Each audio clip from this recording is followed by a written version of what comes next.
अस्सलाम वालेकुम गाइस। आप सब दोस्तों ने नोटिस किया होगा कि गर्मियों के दिनों में आपकी बाइक का जो इंजन का काम है वो ज़्यादा निकलता है। अगर आप किसी भी बाइक वाली दुकान पर जाएंगे ना तो गर्मियों में आपको जो बाइक्स के इंजन है वो ज़्यादा खुले हुए नजर आएंगे एज़ कम्पेयर टू सर्दियों के दिनों में। उसकी मेन जो रीज़न है वो ये होती है कि आप अपनी बाइक को चलाते हैं बहुत ज़्यादा हाई आरपीएम पे। जब भी आपकी बाइक का जो इंजन होता है वो हाई आरपीएम पे जाता है तो वो ज़्यादा हीटअप होता है। और उसके बाद जो एक्सटर्नल वेदर होता है वो भी काफ़ी ज़्यादा गर्म होता है। इसकी वजह से आपकी बाइक का जो इंजन है वो ओवरऑल काफ़ी हीटअप होता है। और हीटअप होने की वजह से आपकी बाइक के इंजन के जितने भी पार्ट्स होते हैं वो सारे होते हैं मेटल से बने हुए।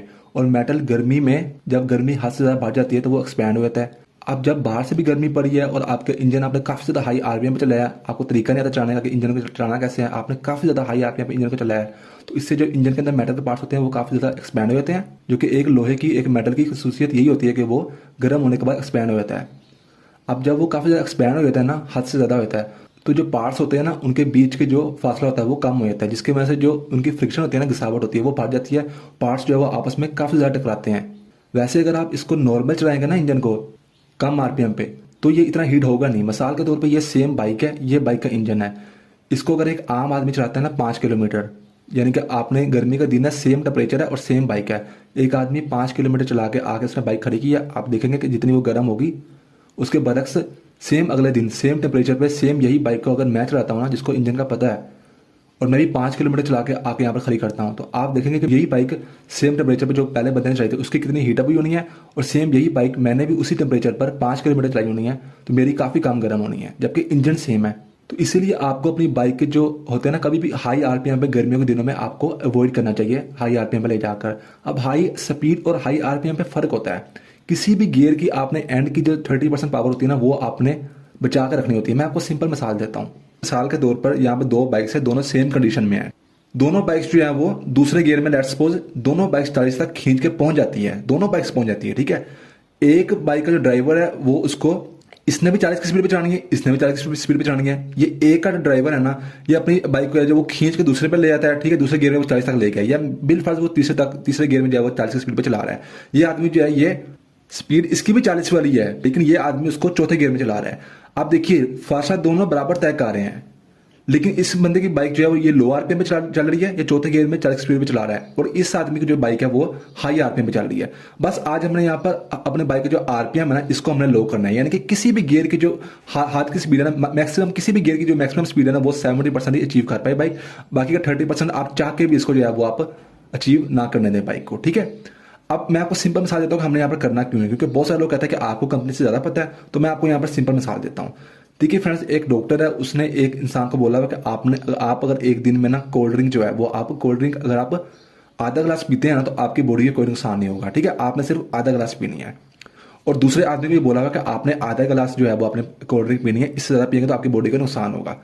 अब ये जो पहले वाला आदमी है ना, बोला इसको भी यही हुआ कि आपने आधा गिलास पीना है। इसने अपने घर में ये मंगवाता ही आधा गिलास है, ठीक है, रोजाना ये आधा गिलास से मंगवाता है कि यार मैं आधा गिलास ही पीऊंगा, क्योंकि इससे ज़्यादा अगर मैं मंगवाता हूँ ना तो मुझसे वो फिर ज़्यादा पी जाती है, पी ये आधा रहा है। जबकि दूसरा आदमी जो है ना, इसका अपनी बॉडी पर कंट्रोल है, ये कहता है कि यार मैं पूरी बड़ी बोतल घर मंगवा लेता हूँ, मैं रोजाना पीऊंगा उसका आधा आधा गिलास ही पीऊंगा, ठीक है, बाकी पड़ी रहेगी तो मैं अपने आप को कंट्रोल कर लूंगा।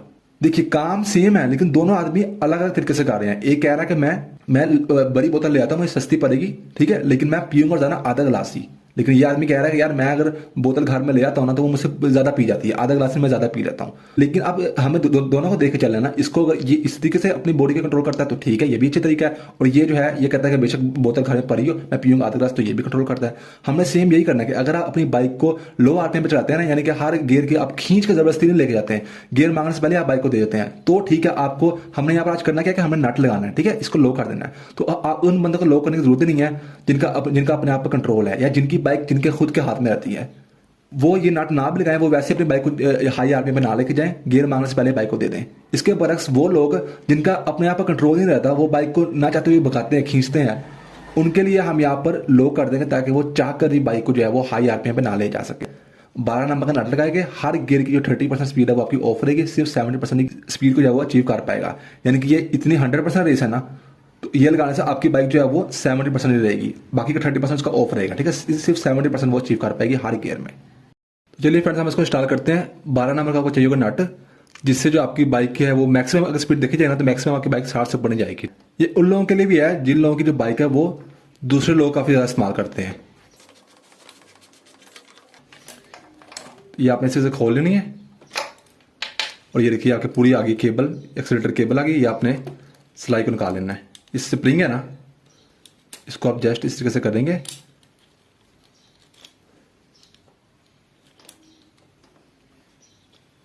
स्प्रिंग पूरा ऊपर आ जाएगा। तो ये देखिए ये ऐसे निकल जाएगी। अब आपने लेना है नट, इसको रखना है यहाँ पर, इसके बीच में ऐसे ऊपर रखना है स्प्रिंग और आपने वापस लगा देनी है वो सिलाई।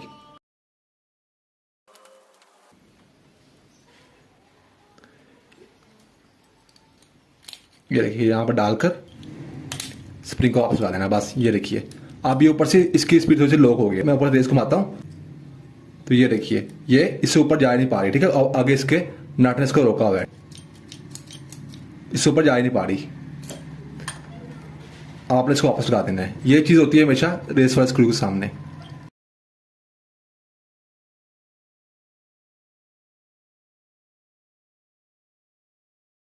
उसके बाद आप इसको हल्का टाइट कर देना है। इतना सा काम है। तो चलिए फ्रेंड्स, हम बाहर आ गए, हम चेक करते हैं इसको। ये देखिए रेस जो है ना इसकी, ये पूरी घूम नहीं रही, बस इतनी घूम रही है, ठीक है। इससे आगे ये जा नहीं पा रही, ठीक है। ये देखिए ये, अब बाइक को स्टार्ट करते हैं, हम चेक करते हैं कि कितनी स्पीड इसकी जो है वो ये अचीव करती है।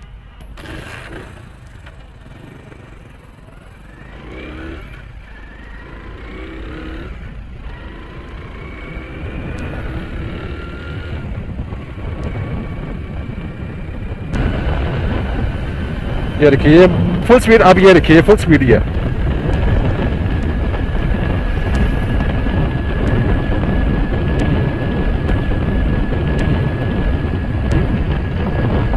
अब जो मर्जी कर लूँ, ये स्पीड से ऊपर जा नहीं रही। ये देखिए फुल स्पीड है यहाँ पर।